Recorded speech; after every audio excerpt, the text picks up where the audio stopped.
Bien, mis queridos, que el Señor les bendiga mucho. ¿Cómo están en el día de hoy? Bien, agradecidos al Señor que nos da esta oportunidad de poder estar juntos. ¿Y qué tal si pedimos a las mamitas que se pongan de pie, por favor? Todas las mamitas que se pongan de pie, por favor, queremos darle un cariñoso aplauso y que el Señor las bendiga grandemente. Amén. Que el Señor las bendiga mucho. Un fuerte aplauso para nuestras queridas mamás. Este, Muchísimas gracias, puede tomar su asiento. ¿Qué sería de nosotros sin las madres? Y déjame decirte algo más, ¿qué sería de nosotros si no hubiésemos tenido una madre que ama al Señor? ¿Cuántas desgracias, tristezas hay en el mundo por madres que tienen hijos y que no conocen al Señor? Esos hijos sufren. A veces hablamos de heridas emocionales y gran parte de esas famosas heridas emocionales son producto de un rol fallido de una madre o de padres. También en la vida hay mujeres que Dios decidió que no sean madres. Y el Señor también les da gracia, consuelo y fortalece. También va nuestro cariñoso saludo para aquellas mujeres que Dios en su soberanía planeó que no fuesen madres. Que el Señor también les bendiga mucho. Tal vez se han librado de muchas cargas porque una madre tiene dolores en la espalda cuando tiene su bebé o cuando carga su bebé. Y después, cuando crecen, el dolor cambia de la espalda hacia el corazón, porque también son momentos difíciles. Así que un cariñoso saludo. No sé si nos estará viendo mi madre desde mi país, pero también envío un cariñoso saludo y siempre doy gracias a Dios por ella, porque fue el instrumento que Dios usó para que yo esté en los caminos del Señor. A la edad que yo cumplía 15 años, ella decidió cumplir una promesa que había hecho, no sé en qué momento, que me iba a entregar al Señor. Pero tenía 15 años cuando me llevó a la iglesia. Y a la edad de 15 años, yo no quería ir a la iglesia. Y como no quise ir a la iglesia, terapia física, buscó un palo de escoba. Y me dio con el palo de escoba en este codo izquierdo. Así que imagínate el gozo con el cual yo fui a la iglesia. 2 semanas después conocí a Cristo como mi Salvador personal. Y nunca más he dejado de asistir a la iglesia. Dios en su soberanía tenía planes. Y yo cuando miro hacia atrás digo, bendito codo y bendito palo y bendita escoba. Así que casi en ese mismo año, con mucho sacrificio de ahorrar y ahorrar, me compré mi primera Biblia. Recuerdo que la compré en el centro, en la librería de Amunátegui, 57. Y tenía el dinero tan exacto, tan justo, tan preciso, que me compré mi Biblia y no tuve dinero para pagarme el bus de regreso a mi casa. Así que me tuve que demorar como 2 horas y media caminando, pero venía con tanto gozo porque traía debajo de mi brazo la bendita palabra de Dios. Todo eso producto de una madre que siempre estuvo atrás orando. Y qué bendecidos son ustedes que tienen una madre creyente que sigue orando por ustedes. Porque a pesar de la edad que yo ya tengo y la edad de mi madre, cada vez que hablo con ella me dice, hijito, yo estoy orando por usted, por Claudia, por sus hijos, por mis nietos y también ahora por mis bisnietos. Así que alabado sea el nombre del Señor. Sin más que decir, mis queridos, quiero invitarles a buscar en sus Biblias. Por favor, acompáñenme al Evangelio de Lucas en el capítulo 1, verso 26. Vamos a mirar juntos la palabra del Señor. Hoy quiero compartir con ustedes el tema que lleva por título El ejemplo de María, la madre de Jesús. El ejemplo de María, la madre de Jesús. Mira conmigo, no está en pantalla, así que abre tu Biblia, por favor. Al 6.º mes el ángel Gabriel fue enviado por Dios a una ciudad de Galilea llamada Nazaret, a una virgen desposada con un varón que se llamaba José, de la casa de David, y el nombre de la virgen era María. Verso 28, entrando el ángel en donde ella estaba, dijo, salve, muy favorecida, ¿qué más? El Señor es contigo, bendita tú entre las mujeres. Mas ella cuando le vio se turbó por sus palabras y pensaba qué salutación sería esta. Entonces el ángel dijo a María, no temas porque has hallado gracia delante de Dios. Y ahora concebirás en tu vientre y darás a luz un hijo y llamarás su nombre Jesús. Este será grande y será llamado Hijo del Altísimo. ¿Y qué dice el texto? Y el Señor Dios le dará el trono de David su padre y reinará sobre la casa de Jacob para siempre y su reino no tendrá fin. Entonces María dijo al ángel, ¿cómo será esto? Pues no conozco varón. Respondiendo el ángel le dijo, el Espíritu Santo vendrá sobre ti y el poder del Altísimo te cubrirá con su sombra, por lo cual también el santo ser que nacerá será llamado Hijo de Dios. Y aquí tu pariente Elizabeth, ella también ha concebido hijo en su vejez, y este es el 6º mes para ella, la que llamaban estéril, porque nada que hay imposible para Dios. Entonces María dijo, todos juntos, he aquí la sierva del Señor, hágase conmigo conforme a tu palabra. Y el ángel se fue de su presencia. Bendito Padre Celestial, en esta hora encomiendo este tiempo en tus manos, pidiendo tu bendición, dame de tu gracia y la capacidad de poder comunicar lo que tú has puesto en mi corazón. En Cristo Jesús oramos. Amén y amén. En el día de hoy quiero hablar de una mujer, de una madre, posiblemente la mujer más famosa en las Escrituras. María, la madre de Jesús. Un nombre común en la cultura hebrea, pero muy significativo. Mira qué interesante, Lucas en este capítulo nos deja ver cómo Dios escogió a esta muchacha para cumplir una gran tarea. Un adolescente de 14, 15 años, la tarea de cuidar ¿a quién? Al Hijo de Dios. Ponte a pensar por un momento, la gran responsabilidad de esta mujer, cuidar con ternura al Hijo de Dios.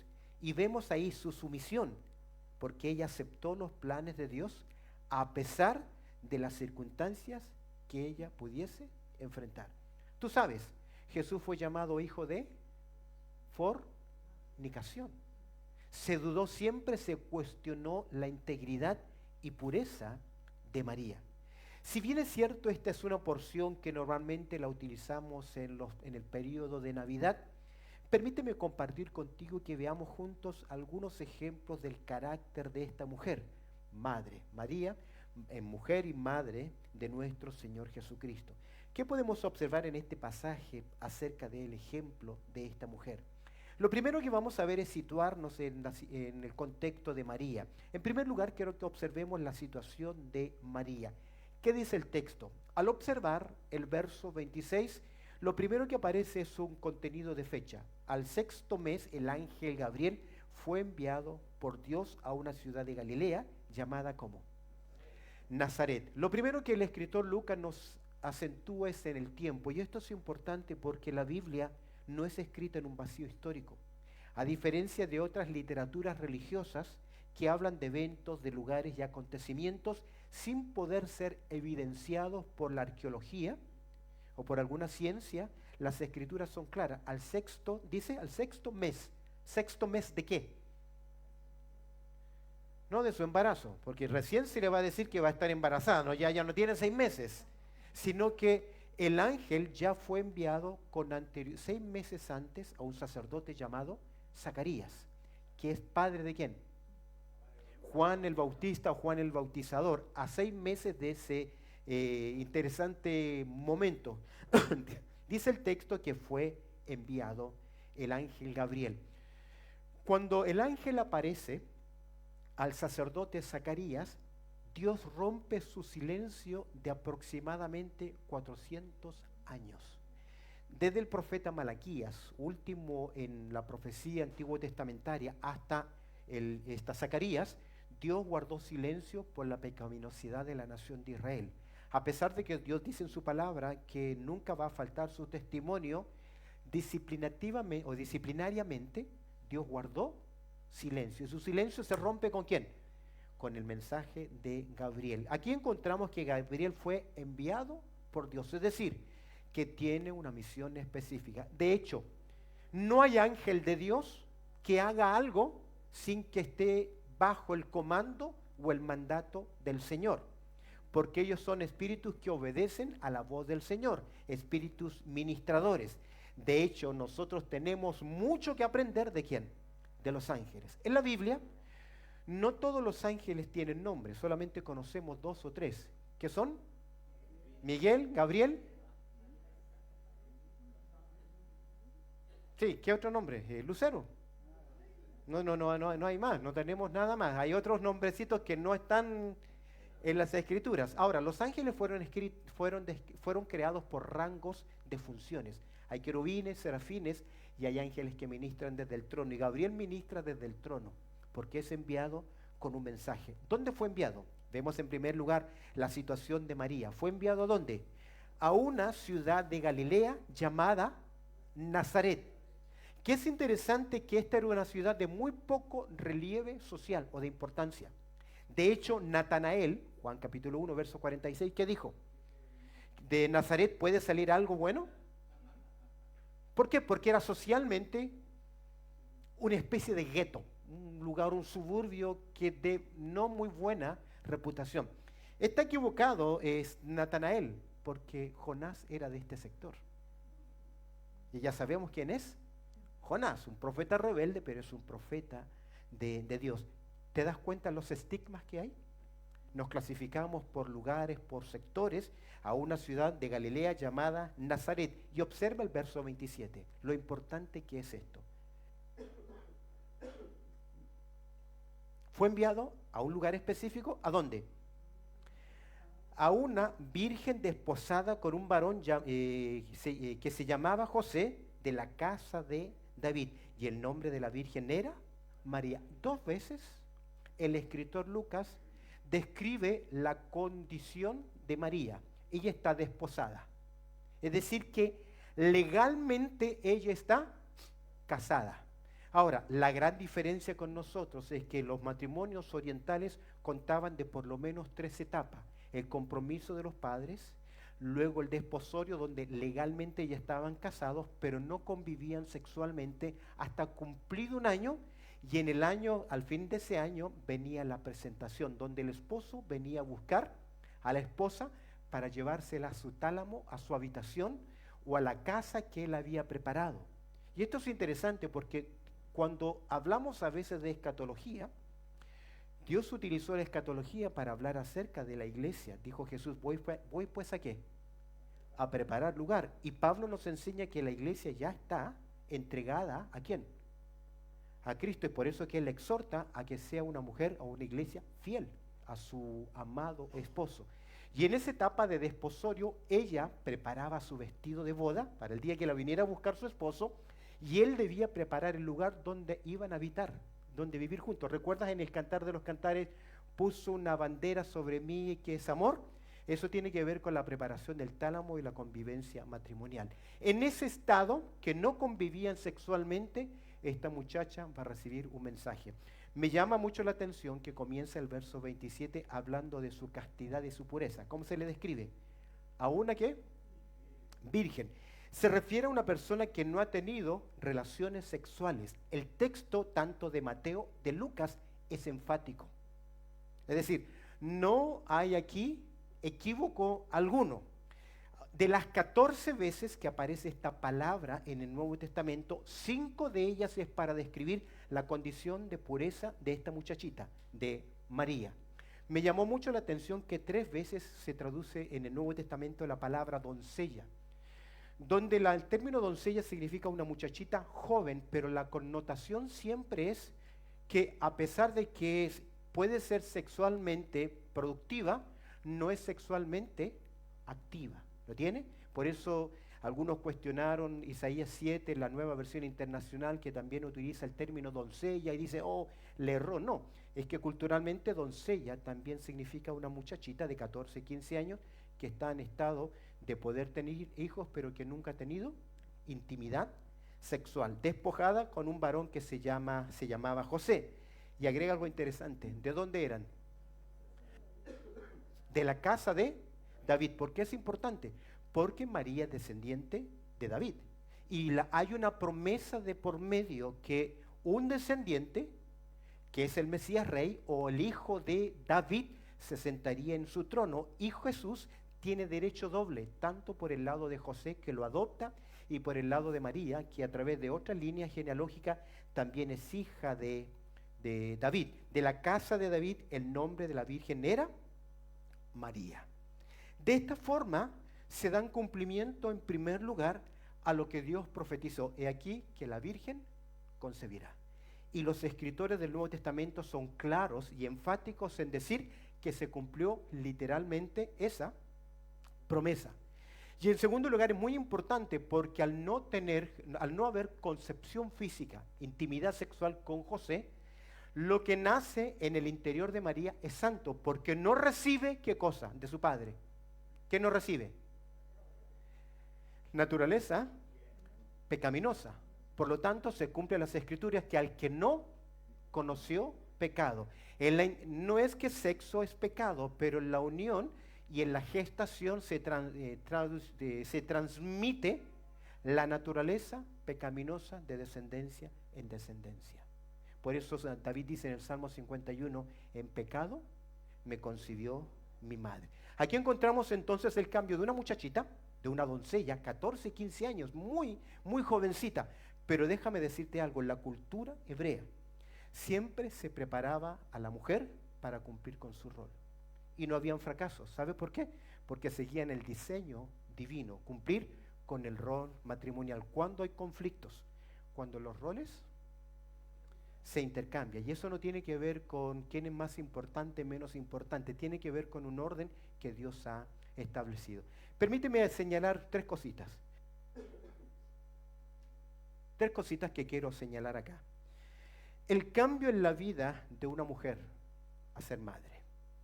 Son cambios.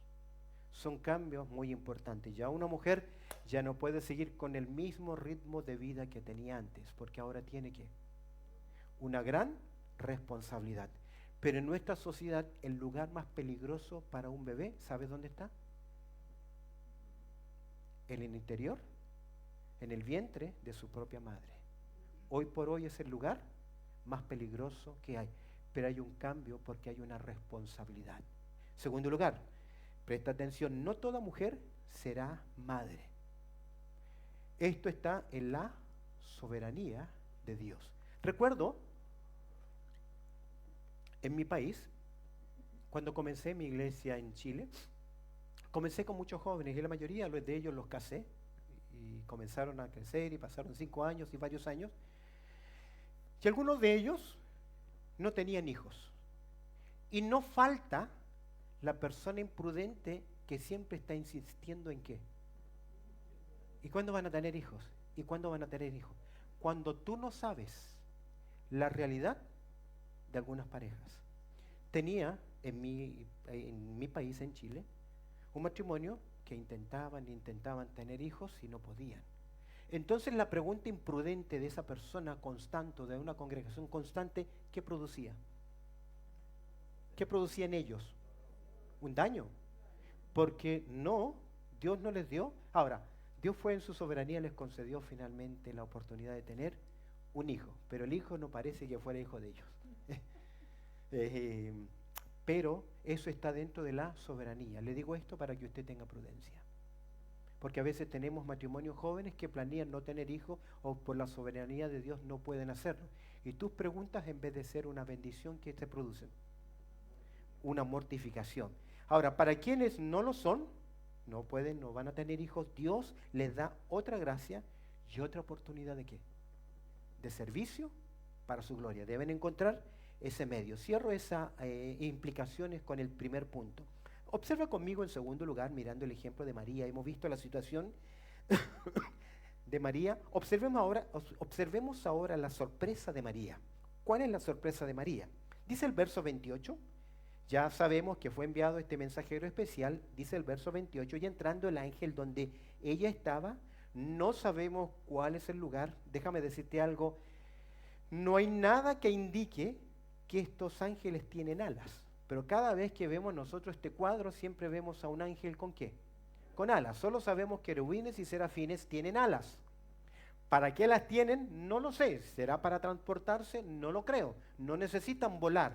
aunque en Apocalipsis 9 hay algún par de ángeles mensajeros que rodean la tierra, no sabemos para qué son las alas. Así que pintar a ángeles con alas acá no es necesariamente así, ya que cuando intervienen, interactúan con los seres humanos, tú lo ves con Abraham, lo ves con Lot, lo ves en el Antiguo Testamento, parecen hombres que comunes, y aún en la resurrección de Cristo tampoco necesitan ¿qué? Alas, sino que vieron a un varón o varones. ¿Lo tienes? Pero mira, el ángel entrando, y entrando el ángel en donde ella estaba, ¿cómo le dice? Salve, muy favorecido. Jerónimo, cuando hizo la traducción del griego al latín, siglo IV o V, él tradujo así: ave gratia plena, ave gratia plena, de donde nosotros se derivó posteriormente el famoso Ave María, cambió el saludo especial. El texto sencillamente dice: María, gracia sobre tu vida. Y la idea, salve, es un saludo, como decir, ¿cómo está? Pero esa expresión, esa traducción salve, sirvió para agregarle algo más en la versión latina, que es gratia plena, que traducido sería llena de gracia. No creo que Jerónimo tiene en mente la mariolatría, pero sirve como base, porque lo que se está diciendo en latín, que ella es una fuente o está llena de ¿qué? De gracia. Pero el texto griego dice que ella halló delante de Dios ¿qué? Gracia, al igual que tú, y al igual que mi persona, y al igual que Noé, y al igual que Abraham, hallaron gracia ante los ojos de Dios, no que hay gracia en ellos. Y eso sirvió lamentablemente para una traducción equívoca y darle ¿qué? Una autoridad a una persona que no lo tiene. Respetamos y reconocemos a María, amén, pero no le rendimos culto porque el texto no lo dice, y al contrario dice: el Señor ¿qué? Es contigo. Es decir, ella necesita ¿de quién? Del Señor.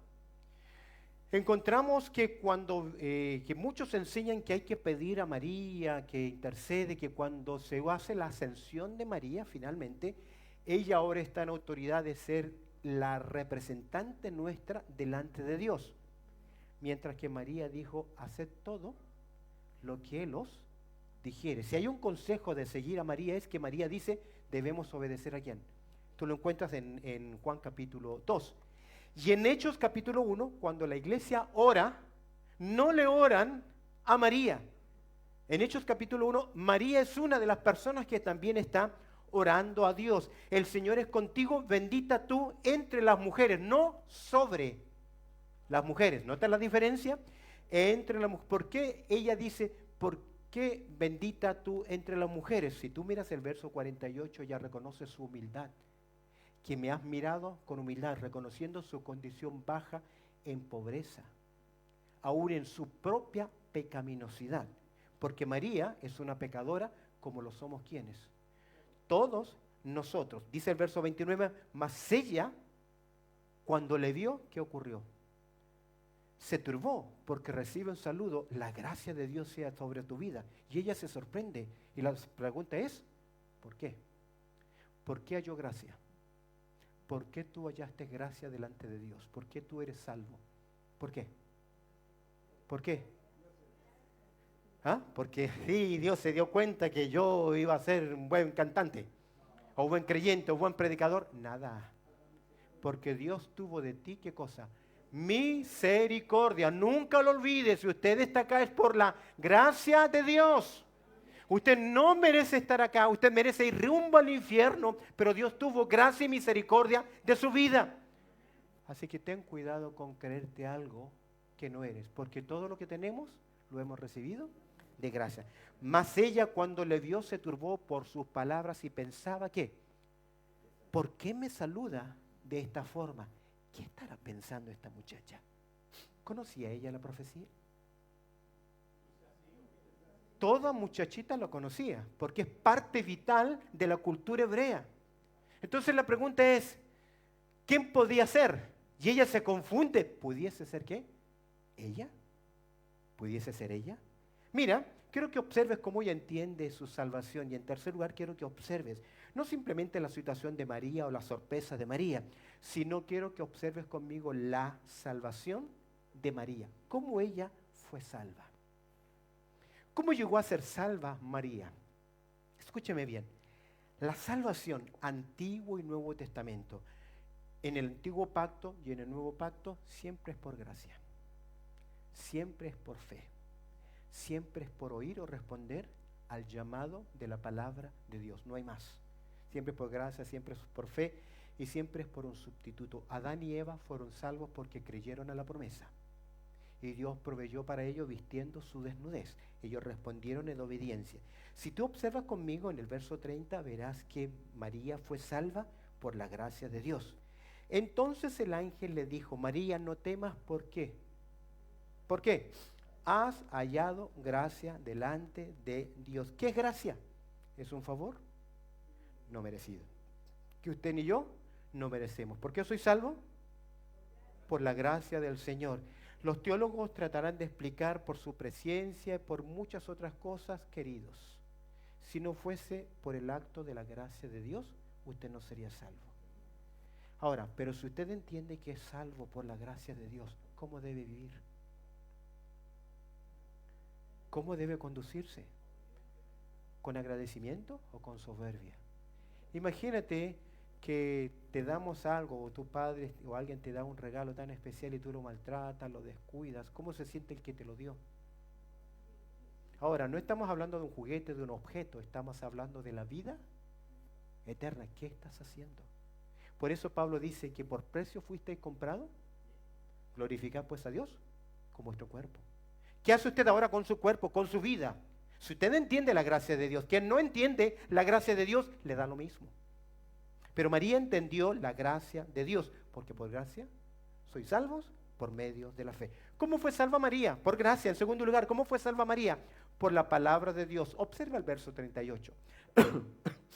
Entonces María dijo, he aquí, después de recibir la misión, después de preguntar cómo va a ser esto, pues no conozco varón, etcétera, ella dice, entonces María dijo, he aquí quién, la sierva del Señor, hágase conmigo, conforme a qué, a tu palabra. ¿Qué fue lo que ella creyó?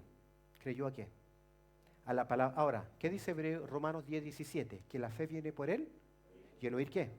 La palabra. La gente no se salva porque se sanaron. Yo iba a la iglesia, tenía un problema de dolor de cabeza continuo, fui a la iglesia, oraron por mí, se me quitó, yo soy salvo. No, porque usted puede estar sano y seguir estando tan perdido como siempre. 10 leprosos fueron sanos, ¿recuerdas? ¿Y todos eran creyentes? Solo uno, el que volvió. Porque el creyente vuelve a la fuente y persevera en el tiempo. Así que cuidado con declaraciones, con sanidades. Eso es juego de artimaña del enemigo. Porque la fe viene por él oír, la fe viene por el oír. ¿Y el oír qué cosa? La palabra de Dios. Es por eso que continuamente al creyente se le dice así, si hoy oyeres su voz, ¿qué? No endurezcáis más vuestro corazón. Se me hace necesario hacer una aclaración y está en 2 Tesalonicenses capítulo 1, verso 8. Quiero que ya mires conmigo esto. Dice el apóstol Pablo, en llama de fuego.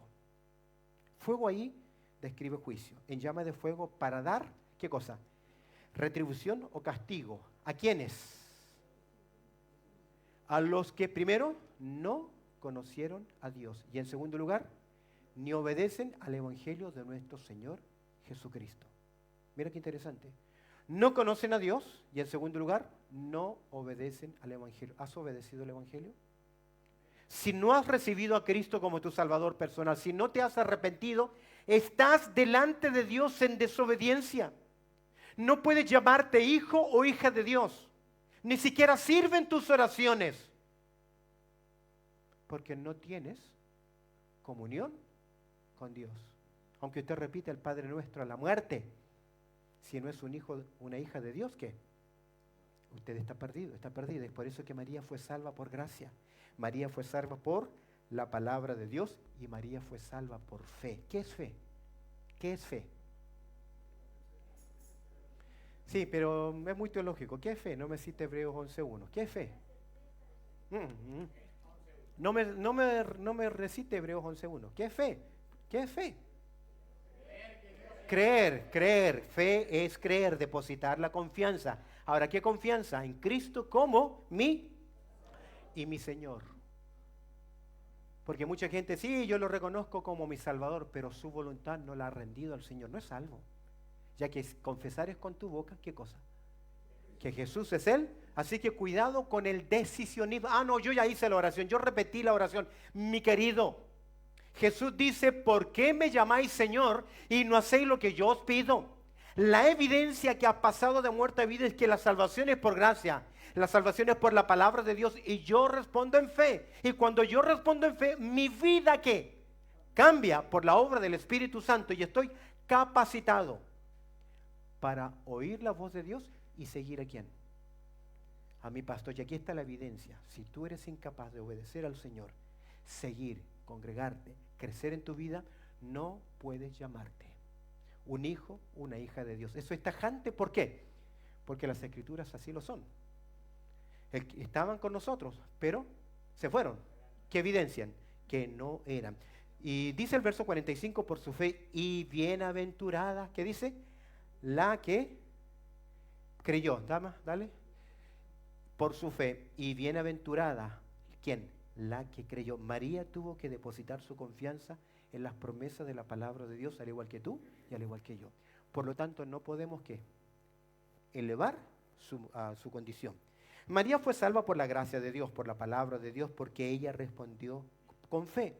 Y el verso 47 dice, y mi espíritu se regocija en Dios, mi Salvador. Mira, ella se regocija ¿en quién? En Dios. Llamarla, por lo tanto, a ella, María, ¿qué? Madre de Dios, es una herejía. Es una herejía. Madre del aspecto humano de Jesús, claro que sí, pero no madre de Dios. Ahora, ¿qué aprendemos de María? Su sumisión. Observa el verso 38. Entonces María dijo, ¿qué dice María? He aquí quién, la sierva. El término sierva es doulos, que significa aquella persona que rinde su voluntad a otra persona. Hay una diferencia en el deseo, en la disposición de servir y ser un esclavo. ¿Cuál es la diferencia entre la disposición de servir y ser un esclavo? Que uno es voluntario y el otro obligatorio. Usted es un doulos, es un esclavo de Cristo. María es una esclava de Cristo.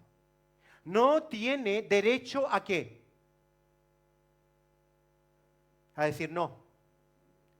Usted es un esclavo y es una esclava de Cristo, le perteneces. No tiene derecho a decir no. Antes no tenía derecho a decir sí, porque el hombre natural no percibe las cosas que son del Espíritu. Pero ahora usted no tiene derecho a decir no, lo puede hacer. Porque ahora usted fue rescatado y tiene una voluntad para decidir. Y usted decide día a día si obedece a Dios o no obedece a Dios. Pero déjame decirte algo. Yo me acuerdo que mis tíos tenían un gran danés, un perro de estos que tienen colas largas, pero no sé por qué se las cortan. Entonces la pregunta era, ¿cómo se la cortamos? ¿De una vez o por pedacitos? Algunos le cortaban mientras iba creciendo, le iban cortando por pedacitos. Querido, ¿qué estoy diciendo con esto? Un creyente toma decisiones grandes una vez y no se preocupa por decisiones pequeñas.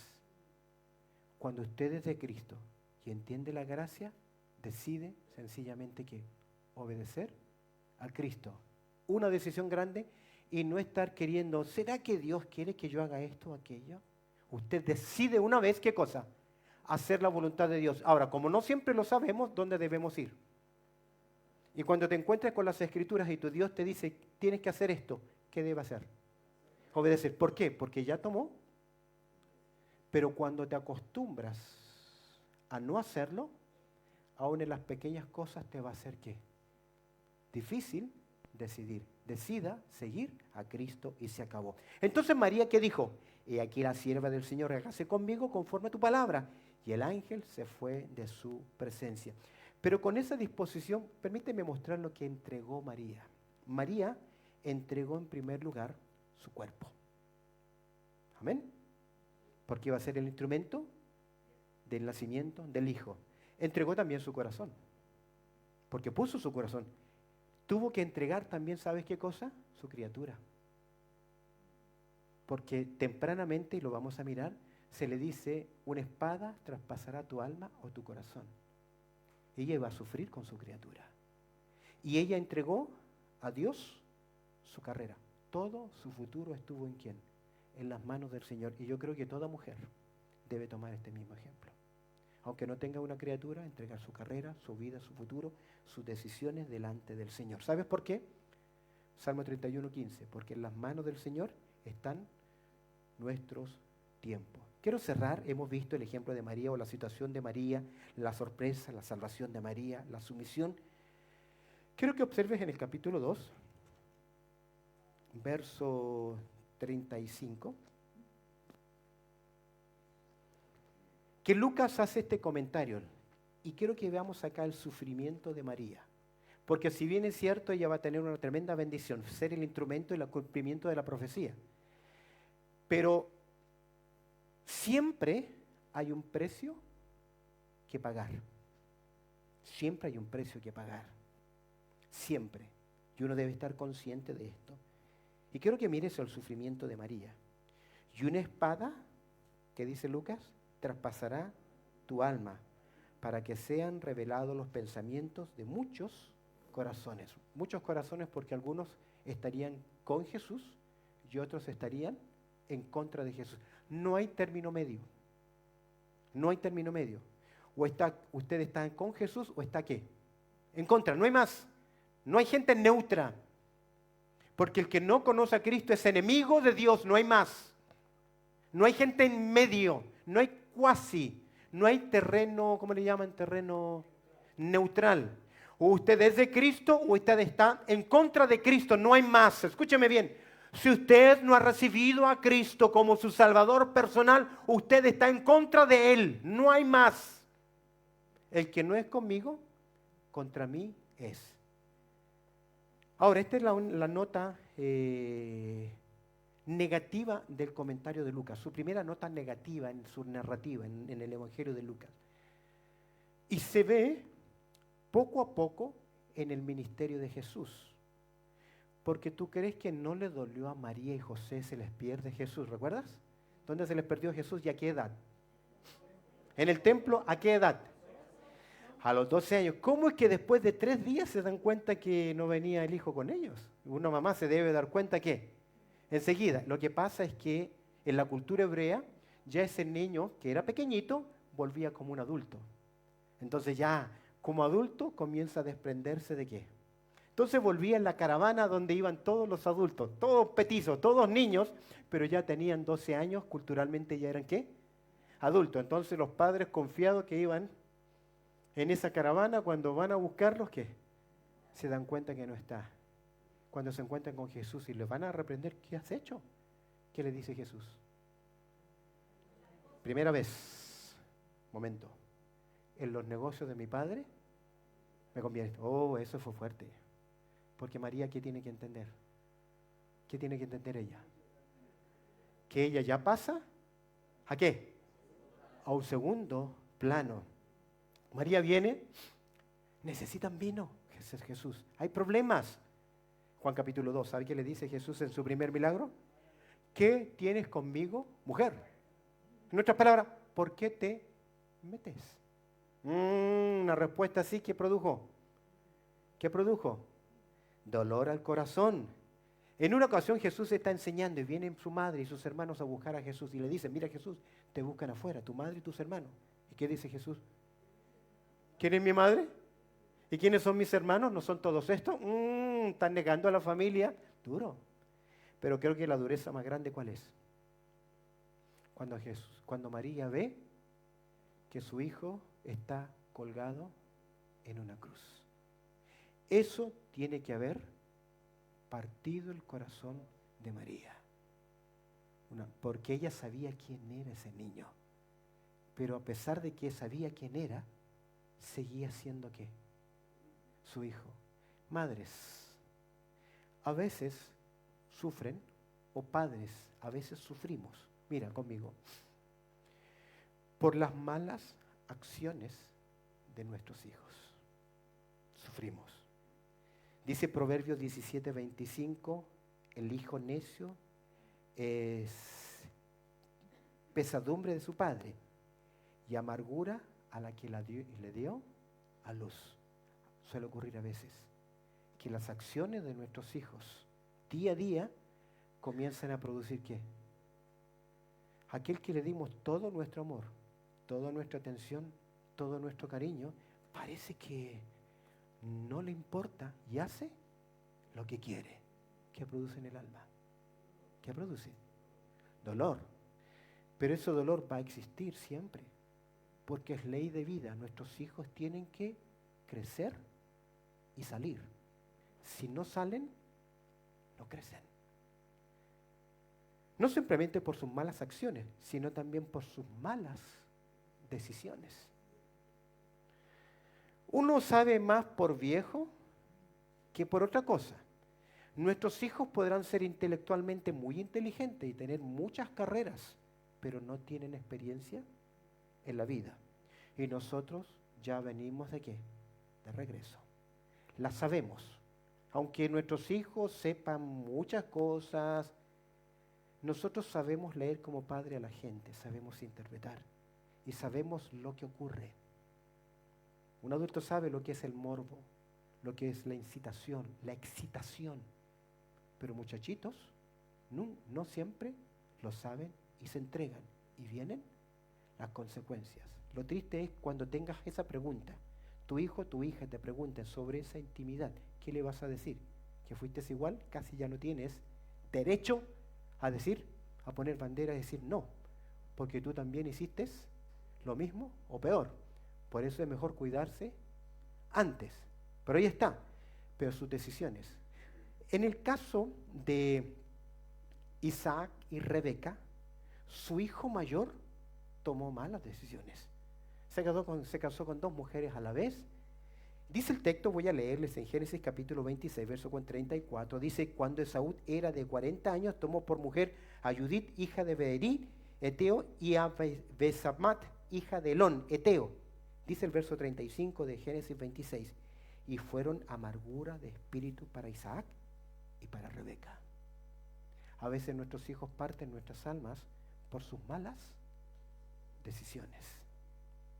Sobre todo cuando vemos que ese muchacho, esa muchacha, tiene hábitos de droga, de alcohol, tiene otro trasfondo, duele. Pero cuando ella o ella están enamorados, ¿qué podemos hacer los padres? ¿Qué podemos hacer? Las palabras no sirven y los palos tampoco. Lo único que vas a lograr es que se te vayan antes de tiempo y menos influencia vas a tener. Pero ¿eso qué produce? Una espada traspasará tu alma. Por sus malas acciones, por sus malas decisiones, por lo que le ocurre en la vida. Por lo que ocurre con nuestros hijos en la vida. Si hay algo que es cierto, es que tú no sabes el día en que sale tu hijo o tu hija de tu casa que va a regresar. ¿Cuántos han muerto en el camino en ese día? ¿Cuántos nunca más volvieron? Por eso, qué tan importante es aprovechar esos pequeños momentos, porque tú no sabes si los vas a volver a ver. Recuerdo aquel momento cuando Jesús está observando a una mujer que lleva a su único hijo, una viuda, a enterrar.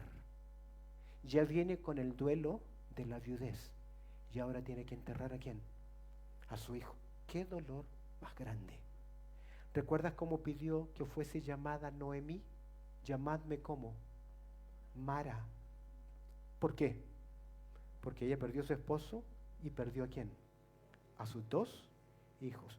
Hay desgracias en la vida. Dios nunca lo quiera. Pero eso también produce dolor. Y un dolor muy común es cuando una madre no quiere dejar soltar a su hijo o a su hija. Dice en Génesis 2:24, ¿recuerdas el texto? Y dejará el hombre a su padre y a su madre. Sobre todo ese dolor de que su hijo pasó de la niñez a la juventud, de la juventud ya es un adulto y ahora yo debo tratarlo como como adulto, pero lo sigo tratando como quién. Mi hijo pequeño, ya está viejo, barbón y sigue. Yo sé que sigue siendo qué, pero una mujer madura y sabia sabe que hay un momento en que tiene que cortar el cordón emocional. Si no, estás atrofiando a un hijo o a una hija. Y eso es un daño grande. Es un daño grande. Dirigirle la vida. Cuando ya tú le diste ese consejo, ahora ellos tienen que tomar. Ahora, ¿en algún momento deja de aconsejar un padre o una madre? Nunca. Pero ya no decides por él o por ella. Y muchas mujeres no están preparadas para esta nueva etapa en su vida. Y muchos matrimonios se han arruinado. ¿Por qué? Porque tienen una mamá que continuamente se está aquí. Imagínate, llega la suegra a la casa y viene a ordenar y que, porque, oh, yo me imagino. Por eso yo viví lejos por un tiempo. Y si tú eres creyente, tienes que aprender tu lección. Que te la tienes que morder. Yo voy entre paréntesis que no me oigan afuera. Pero a veces con mis nietos, cuando yo los veo tan enfermos, tanto, a uno le dan ganas de decir que. Pero cuando uno se mete así, no, pero es que dile a ella que tiene que ser así, o dile a él que tiene que ser así. Tú le estás metiendo ¿qué? Daño y estás dañando la relación. Sí debe haber consejo, pero cuando tú quieres manipular esa relación, va a producir. ¿Sabes qué te va a producir? Dolor en el corazón, porque él o ella, ¿a quién tienen que preferir? ¿A quién tienen que preferir? ¿A su cónyuge? No a sus padres. Eso es erróneo. Y esa actitud produce daño permanente en el corazón. ¿Lo tienes? Tengo que terminar porque ya no me da más la garganta. Termino. Para reflexionar. ¿Qué hemos visto? El ejemplo de quién? De María. ¿Ok? Como madre, como la madre de nuestro Señor Jesucristo. Hemos visto también la gracia de Dios en la vida, en su vida. En su vida, parece italiano, en su vida. En su vida. ¿Lo ves tú en tu vida? ¿Amén? Vemos la disposición de hacer qué cosa. La voluntad de Dios. ¿Era fácil para María? No, hay todo un estigma detrás.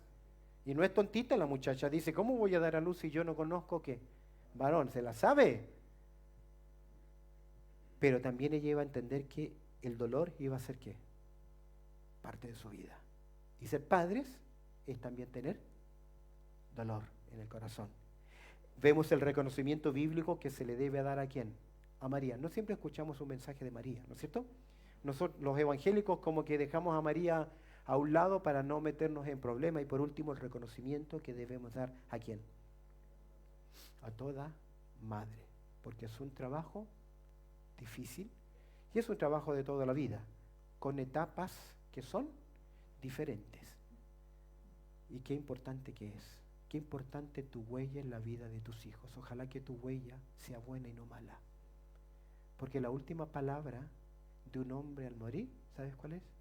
Mamá, mamá. Antes de dar su última lágrima, mamá. ¿Qué tipo de mujer has sido? Tal vez si te equivocaste, está bien.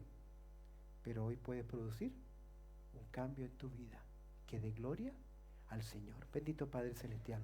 Te damos gracias por tu amor, también por tu cuidado y por la oportunidad de considerar el consejo de tu palabra. Te pido, Señor, que tú nos des gracia y te agradezco, Señor, por este tiempo, orando y pidiendo tu bendición a través del precioso nombre de Cristo Jesús. Amén y amén.